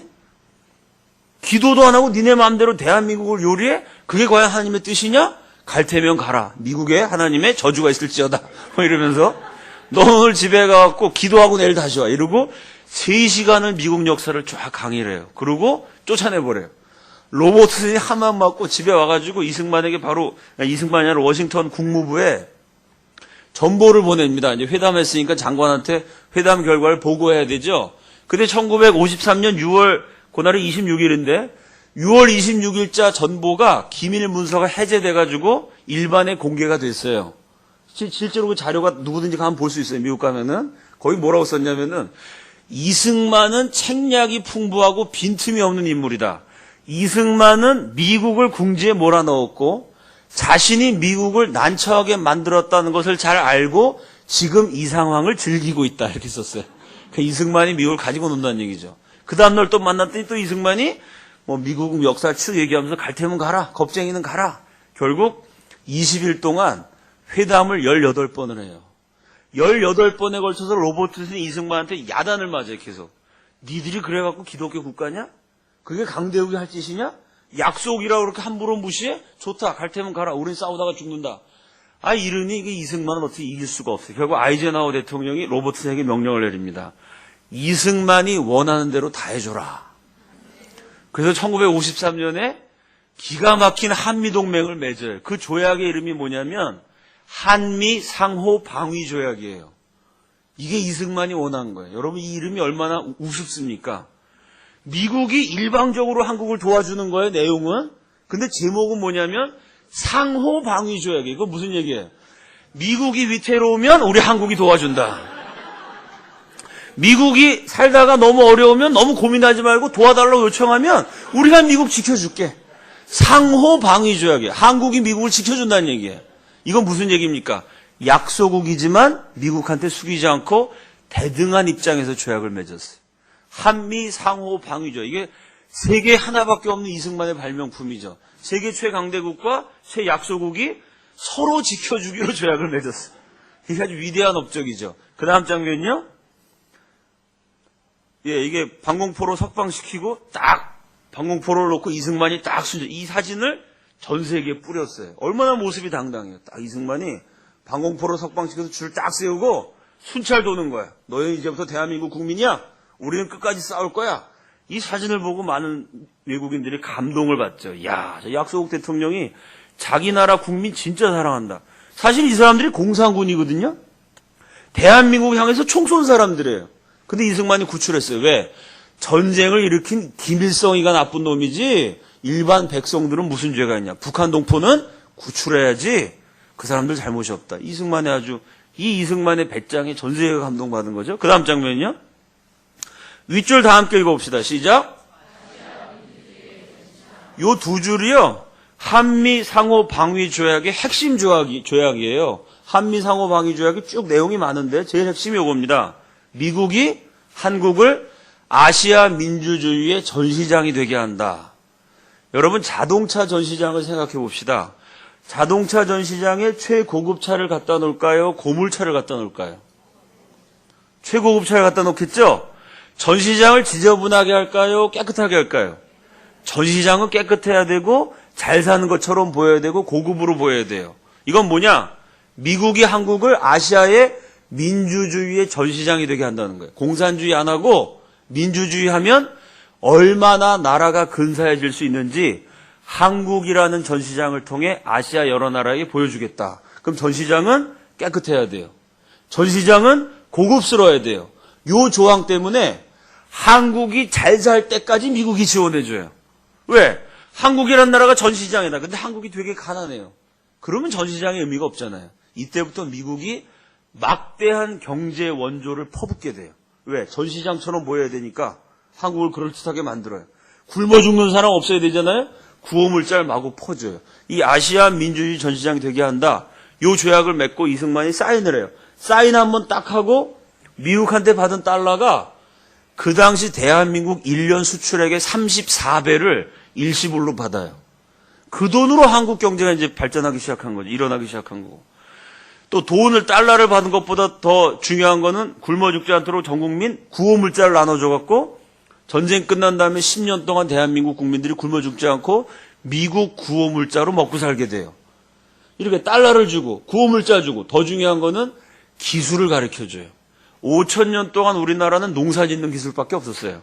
근데 미국이 아시아 민주주의 전시장 만들기 위해서 세계 최고 수준의 기술을 공짜로 막 가르쳐줘요. 그때 미국한테 기술을 배워가지고 건축 기술도 배우고 뭐 이런저런 기술 다 배워갖고 한국 경제가 발전하는 중요한 토양이 되죠. 미국이 가르쳐주는 기술은 한국이 열심히 배워요. 미국이 안 가르쳐주는 기술은 몰래 훔쳤어요. 그래서 한국 경제 성장률 세계 1위가 됐어요. 위대한 민족이죠. 가르쳐주는 건 배우고 안 가르쳐주는 건 훔쳐갖고 우리 경제가 마구마구 발전한 거죠. 두 번째 조항. 한국과 그 주변에 미군을 배치한다는 거예요. 이게 왜 중요하냐면요. 미국 법에는 해외에 주둔한 미군이 공격을 받으면 곧바로 전쟁이 시작돼요. 대통령은 미국 국회의 승인 없이 곧바로 전쟁을 선언하게 돼 있어요. 그래서 한국과 그 주변에 미군을 배치한다. 어디에 배치했냐면 이승만 때는요. 미군이 휴전선에 배치가 됐어요. 북한에서 대한민국에 쳐내려올 수 있는 길목이 24개 길이 있어요. 그 24개 루트에 보초를 미군이 섰어요. 그러면 북한군이 쳐내려오기 위해서 총을 쏘면 그 총알은 미군한테 날아가게 돼 있어요. 그럼 그때부터 전쟁은 남한과 북한의 전쟁이 아니라 북한과 미국의 전쟁이 돼요. 이게 기가 막히죠? 휴전선은 미군이 다 지켜줘. 말하자면 미군이 보초가 된 거예요, 미군이. 후방은 안전해.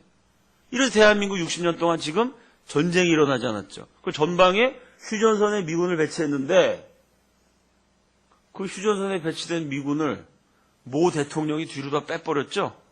그 바람에 전방이 불안해져갖고 연평도 대포도 날라오고 그 이승만의 위대한 업적을 다른 대통령들이 그걸 계승했어야 되는데 그 미군을 뒤로 빼고 미군 철수한다. 뭐 이러는 바람에 지금 대한민국 안보가 약해졌습니다.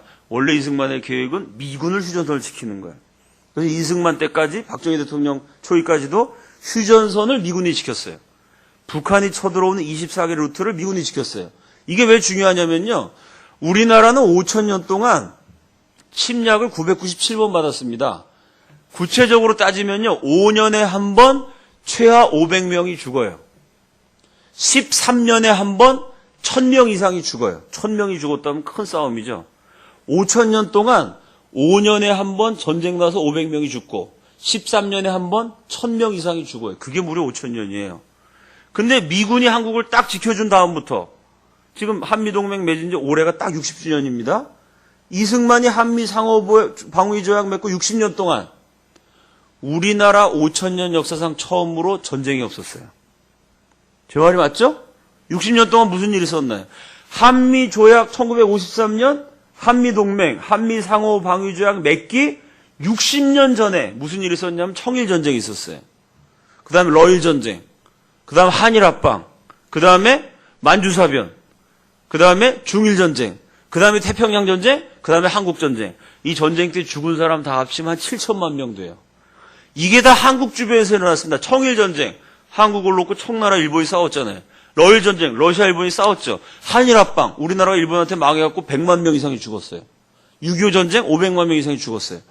수백만, 수천만이 죽는 전쟁이 한미동맹 맺기 60년 동안 7번 일어났어요. 7번. 수백만 명이 죽었어요. 수천만 명이 죽고. 근데 한미동맹 딱 맺고 미국이 한국을 지켜주니까 5,000년 동안 우리나라 쳐들어온 나라가 저 중국, 러시아, 일본이거든요. 일본이 못 쳐들어와요. 미군이 지킨다 어떻게 쳐들어옵니까? 중국도 못 쳐들어와요. 러시아도 못 쳐들어오고 북한도 못 쳐들어와요. 5,000년 우리 역사에 처음으로 60년 동안 전쟁이 한 번도 없었어요. 뭐 천안함, 연평도, 천안함 때문에 46명이 죽었죠. 46명 죽은 건 안타깝지만 옛날에는 4,600만 명씩 죽었어요. 거기에 비하면 피해가 적은 거죠. 이 이승만의 업적이에요. 전쟁이란 걸 없어지게 만들었어요. 그리고 한국이 잘 살 때까지 미군이 지원해주게 만들었어요. 이게 한미 상호 방위 조약이죠. 그래서 미국이 이 두 가지를 약속해주고 이승만은 좋다. 그러면 휴전에 동의한다. 그래서 휴전선이 그어진 거죠. 자, 이렇게 한미동맹을 맺으니까 이승만은 세계적인 스타가 됩니다. 야, 저 조그만 나라, 세계에서 제일 못 사는 나라 대통령이 배짱 하나 갖고 북한하고 싸우고 소련하고 싸우고 중국하고 싸우고 미국하고 싸워서 받아낼 것 다 받아냈어요. 미국이 지켜주게 하고 미국이 달러 뿌리게 만들었어요. 그러니까 전 세계인 지도자들 가운데 이승만은 세계 최고다. 이승만이 아주 세계적인 영웅이 됩니다. 그 다음 장면이요.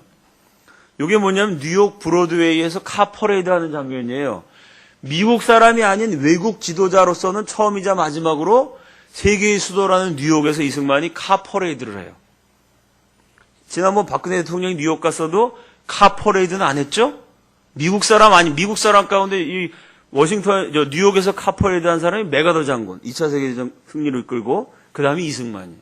미국이 카 퍼레이드를 버려줘요. 이승만이 요청한 것도 아닌데. 왜? 세계적인 영웅이 됐기 때문에. 그 다음 장면이야. 이게 1954년 7월 28일 한미 상호방위조약 맺고 1년 후에 1년 동안 유예기간을 거쳐서 마지막 한미동맹 사인하러 이승만이 미국에 갔어요. 그래서 미국 상원, 하원, 국회의원들이 다 모여서 합동의회를 가졌어요. 여기서 연설하는데 그 이승만이 세계적인 스타가 돼가지고 그 대단한 이승만 얼굴 한번 보자. 특히 미국 군인들이 이승만을 존경했어요. 자기 나라 지키기 위해서 싸우는 이승만의 애국심을 본받자. 그래서 미국의 육군, 해군, 공군 장군들이 국회의사당에 연설을 듣겠다고 다 모여요. 미국 사법부의 판사들, 변호사들, 검사들이 또 다 모여요. 미국 상원, 하원, 국회의원들이 다 모여요. 저명한 정치학자, 외교가 학자들은 이승만이 연구 대상이거든요. 약소국 대통령한테 미국이 당했거든요. 이거 내가 연구하고 논문 써야 돼. 학자들이 다 모여요. 미국 수도 워싱턴에 있는 영국, 프랑스, 저 아프리카에 있는 각국 외교관들이 잘 사는 나라는 잘 사는 나라대로 야, 저 후진국 대통령이 어떻게 강대국을 꺾었지? 그게 궁금해서 강대국 외교관도 오고 약소국 외교관들은 야, 우리나라도 이승만처럼 하면 미국한테 뜯어내겠다. 약소국 외교관들 와요. 이 이승만의 연설을 듣기 위해서 뭐 군인, 학자, 변호사, 외교관이 다 몰려들어가지고 미국 역사상 처음이자 마지막으로 진풍경이 불어져요. 뭐냐면 좌석이 모자라요. 앉을 의자가 없어요. 하도 많이 몰려와갖고 미국 국회에서 처음이자 마지막으로 좌석표를 나눠줘요. 표를 받은 사람만 들어와서 연설을 듣게 해요. 그 무슨 문제가 생길까요? 미국 국회의원이 왔는데 국회의사당에 못 들어가요. 딴 사람들이 다 들어가갖고 국회의원이 막 항의를 하죠. 아니, 내가 국회의원인데 국회의원이 국회에 못 들어간다는 게 말이 됩니까? 근데 국회의 수위가 그러길래 빨리 오셔갖고 줄을 쓰셨어야지. 누가 늦게 오라 그랬냐고. 국회의원이 자리가 없어서 국회의사당에 못 들어온 일이 실제로 벌어져요. 그날 이승만이 40분을 연설하는데 여기 나와 있는 것처럼 33번 기립박수를 받아요. 1분에 한 번씩 박수가 터져요. 아주 명연설입니다. 아주 과격한 연설이긴 하지만 처음에 첫 번째 박수가 터진 대목을 제가 소개하죠. 이승만이 딱 올라가더니 미국 대통령과 미국 정부와 미국 국민 여러분에게 진심으로 감사드립니다. 한국이 마음껏 하나님을 믿을 수 있는 자유를 누리도록 하기 위해서 수많은 미국 젊은이들이 싸우다가 죽었습니다. 감사하다고 얘기해요. 그것도 뭐라고 얘기하냐면 제가 특별히 감사드리고 싶은 대상이 있습니다. 영어로 special thanks to 특별히 감사한다 그래요. 누구한테 했을까요? 예?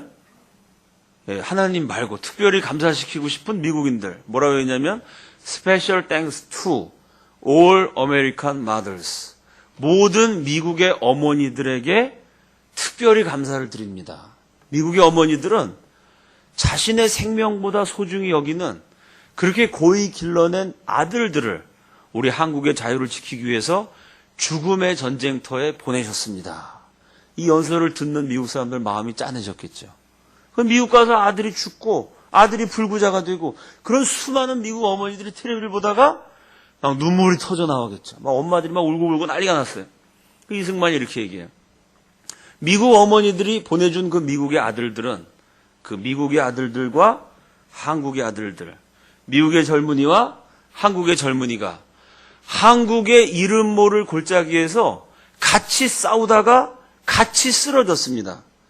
같이 적의 총탄에 맞은 한국의 젊은이와 미국의 젊은이들이 같이 영광스럽게 부활해서 지금 저 천국의 예수 그리스도의 품 안에 같이 안겨 있을 줄로 믿습니다. 이렇게 연설했어요. 그러니 미국 국회의원 어머니들이 그냥 막 감동을 받아갖고 이 대목에서 이 국회의원들이 전부 다 일어나갖고 기립박수를 보내. 첫 번째 기립박수가 터져요. 33번. 그 다음부터는 전부 다 욕이죠. 미국 니네가 언제부터 강대국이냐.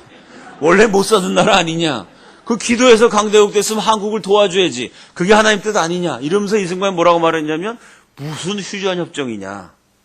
응? 겁쟁이 미국 지도자들 때문에 한국 휴전된 거 아니냐. 빨리 미군을 다시 보내갖고 같이 싸우자. 우리 한국군이 선봉에 서겠다. 전쟁을 다시 한번 해서라도 저 북녘 땅에 공산주의 이 사탄 마귀의 권세에 사로잡힌 우리 동족들을 구출해야 된다. 전쟁을 다시 하자는 과격한 연설을 해요. 왜 그러느냐. 이승만 그때 알았어요. 휴전선이 한번 그어지면 이게 50년이 될지 100년이 될지 몰라요. 이승만은 제가 어제도 강연했지만 공산주의 체제에 들어가면 북한 동족들 예수도 못 믿고 비참하게 굶어 죽게 된다. 굶어서 쓰러지게 된다. 그 동족들을 구출하는 게 그게 기독교 국가 미국에 맡긴 사명이 아니냐. 그러니까 다시 싸우자. 통일시키자. 그래서 이승만이 그때 연설에서 뭐라 하냐면 우리 한국은 신라가 삼국 통일한 이래로 1500년 동안이나 단일민족 단일국가였다. 그렇잖아요. 그죠? 세 나라로 갈렸다가 신라가 통일했어요. 그죠? 그 다음 고려, 조선. 우리는 같은 민족 같은 나라였어요. 무려 1500년 동안이나. 근데 지금 분단된 거 이건 말이 안 된다. 전쟁을 다시 한번 하더라도 통일시키고 북한 동포들을 저 무신론, 공산주의, 사탄적인 권세로부터 해방시켜야 된다. 이런 멋있는 연설을 했는데 이것 때문에 아주 이승만이 미국에 찍혀가지고 말년에 고생을 많이 합니다. 왜? 미국 입장에서는 전쟁하느라고 그 고생을 했는데 전쟁을 또 하자니까. 근데 이승만의 마음은 전쟁을 하더라도 지금 희생을 치르더라도 지금 통일시키지 않으면 저 북녘 땅의 동포들은 다 굶어 죽고 비참해진다. 그런 심정에서 또 한 번 전쟁하자는 아주 강경한 연설을 합니다. 참 결국 이승만의 예언 그대로 됐죠. 제가 주한미군 철수하자, 이승만이가 독재자다. 그런 사람들 만나면 제가 다 듣고 이렇게 질문해요. 첫째, 인류 역사 7000년에 이승만처럼 약소국의 지도자가 강대국한테 할 말 다 했던 당당한 사람이 있느냐. 둘째, 강대국과 약소국 사이에 조약을 맺은 조약 가운데 한미 상호방위조약, 한미동맹처럼 약소국한테 일방적으로 유리했던 조약이 있느냐. 제가 아주 이 역사 왜곡하는 사람들하고 토론회하면 두 가지 질문 던지거든요. 아무도 대답한 사람이 없어요. 인류 역사상 강대국에게 가장 당당했던 지도자, 또 강대국과 약소국이 맺은 조약 가운데 약소국한테만 일방적으로 유리한, 일방적으로 혜택을 주는 유일한 조약이 한미동맹입니다. 이것 때문에 60년 동안 이 나라에 전쟁이 없었어요. 이것 때문에 미국이 달러를 쏟아부어갖고 대한민국 경제가 성장할 수 있었어요. 이승만이 이렇게 위대한 분입니다. 그런데 이승만이 말년에는 잘못을 많이 했죠. 제가 시간 관계상 이번에 그 얘기는 다 못했습니다만 다윗하고 비슷해요. 다윗이 목동 시절에는 얼마나 멋있어요. 여호와는 나의 목자시니 내게 부족함이 없으리로다. 그가 나를 푸른 초장에 누이시며 쉴만한 물가로 인도하시는도다. 내 영혼을 소생시키시며 자기 이름을 위하여 의의 길로 인도하신도다. 내가 사망의 음침한 골짜기를 다닐지라도 해를 두려워하지 않을 것은 주께서 나와 함께 하심이라. 주의 지팡이와 막대기가 나를 안위하심이로다. 이야, 그 시편 보면 근사하죠? 시가 아름답고 감동적입니다. 그런 멋있는 하나님을 찬양하는 시를 썼던 다윗이요, 궁궐에 딱 들어갔더니 정신이 이상해져가지고 그거 자기 부하를 죽이고 그 부인을 뺏고 그걸 은폐하기 위해서 머리를 굴리고, 야, 참 그 위대한 신앙인 다윗이 나중에 하나님 앞에 그렇게 무서운 살인자가 됐어요. 그게 인간입니다. 저나 여러분이나 다윗도 그렇게 넘어졌는데 누가 넘어지지 않는다고 큰 소리 치겠어요.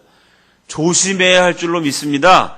나도 언제나 실수할 수 있고 죄 지을 수 있으니까 조심조심 살아야 된다. 그렇게 살아야 돼. 그게 신앙인입니다. 다윗도 넘어졌어요. 똑같이 이 위대한 이승만도 넘어져 갖고요, 부정부패하고 독재하고 부정선거하고 아부꾼한테 쓰여가지고 이승만 대통령이 정신 못 차리는 사이에 이승만의 실정 때문에 187명의 우리 국민들이 불쌍하게 죽었어요. 그러니까 수천만 국민을 살린 공적은 있는데 이승만 잘못해갖고 187명이 죽게 됐으니까 분명히 잘못됐습니다. 잘못되면 쫓겨나죠. 하와이에 가갖고 언제나 내가 대한민국에 돌아가나 참 우매불만 기다렸는데 끝내 돌아오지 못합니다. 거기서 쓸쓸하게 돌아가시죠. 1965년 7월 9일 날 이승만이 세상을 떠나요. 이분이 돌아가시기 일주일 전에 이제 그때 의식을 잃어요. 그래서 일주일 병원에 있다가 돌아가십니다.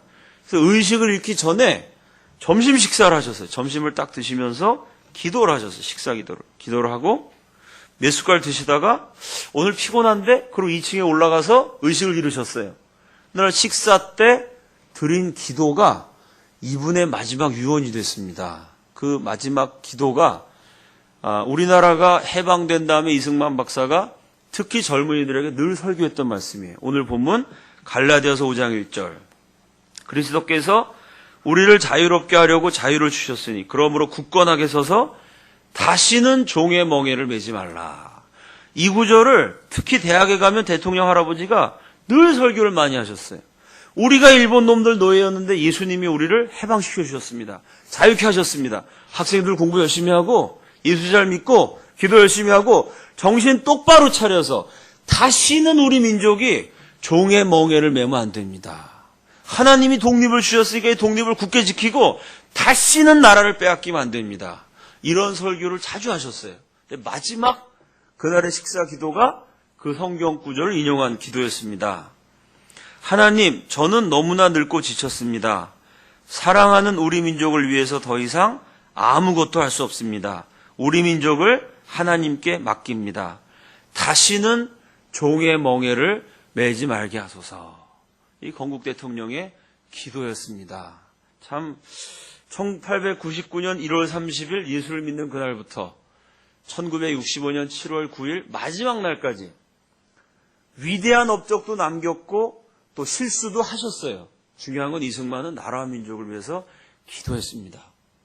한 사람이라도 대한민국 국민이 예수 믿도록 하기 위해서 자신이 할 수 있는 최선을 다하셨어요. 그 신앙, 그 정신을 이어받아서 기도로 나라를 지키는 애국자들이 이곳 통영 땅에서 불꽃처럼 일어나기를 예수 그리스도 이름으로 축원합니다. 우리 다 함께 기도하시겠습니다.